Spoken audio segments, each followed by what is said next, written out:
டெல்லி முதலமைச்சர் அரவிந்த் கெஜ்ரிவாலின் இல்லத்தில் அமலாக்கத்துறை அதிகாரிகள் தற்போது உள்ளனர். அதனை அண்மை செய்தியாக பார்த்து வருகிறோம். கூடுதல் விவரங்களை வழங்குவதற்காக மூத்த செய்தியாளர் கணபதி இணைப்பில் இருக்கிறார்.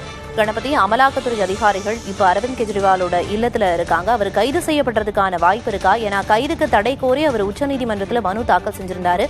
இன்று பிற்பகல் தான் அந்த மனுவை நிராகரிச்சிருந்தாங்க நீதிபதிகள். இந்நிலையில் இன்றே அவர் கைது செய்யப்படுறதுக்கான வாய்ப்பு இருக்கா? டெல்லி மதுபான கொள்கை முறைகேடு வழக்கில் ஏற்கனவே அமலாக்கத்துறை 8 முறை அரவிந்த் கெஜ்ரிவாலுக்கு சம்மன் அனுப்பியது. அப்படி சம்மன் அனுப்பியும் அவர் ஆஜராக மறுத்துவிட்டார்.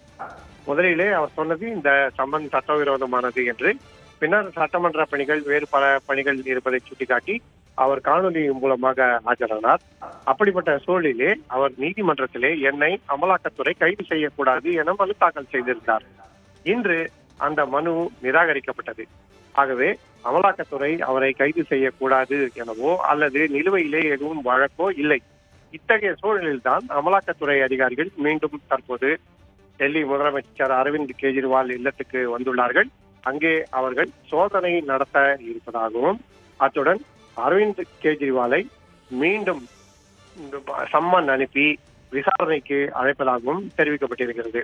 ஆனால் தற்போது அந்த அரவிந்த் கெஜ்ரிவால் அலுவலகம் அரவிந்த் கெஜ்ரிவால் இல்லத்திலே பதட்டம் நிலவி வரும் சூழலிலே அங்கே போலீசார் மற்றும் பாதுகாப்பு படையினர் அங்கே பாதுகாப்பு பணிகளில் ஈடுபட்டு வருகிறார்கள். வேறு யாரும் அந்த பக்கம் வராதபடி அமலாக்கத்துறை அதிகாரிகளிடம் என்ன விவகாரம் என்பதை விசாரித்துக் கொண்டிருக்கிறார்கள். ஆகவே ஒன்று, அமலாக்கத்துறை இன்று அரவிந்த் கெஜ்ரிவால் இல்லத்திலே சோதனை நடத்தலாம். இரண்டாவதாக அரவிந்த் கெஜ்ரிவாலிடம் நேரில் விசாரணை நடத்த முயற்சி செய்யலாம்.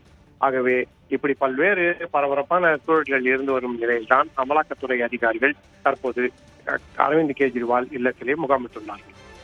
நிச்சயமா ஏற்கனவே 9 முறை சம்மன் அனுப்பியும் விசாரணைக்கு ஆஜராகாததுனால இப்ப அரவிந்த் கெஜ்ரிவாலோட இல்லத்துல அமலாக்கத்துறை அதிகாரிகள் இருக்காங்க. தொடர்ந்து பார்க்கலாம் அவர் கைது செய்யப்படுறாரா அல்லது விசாரணைக்கு அழைத்து செல்லப்படுறாரா அப்படின்னு. விவரங்களை வழங்கியதற்கு நன்றி கணபதி.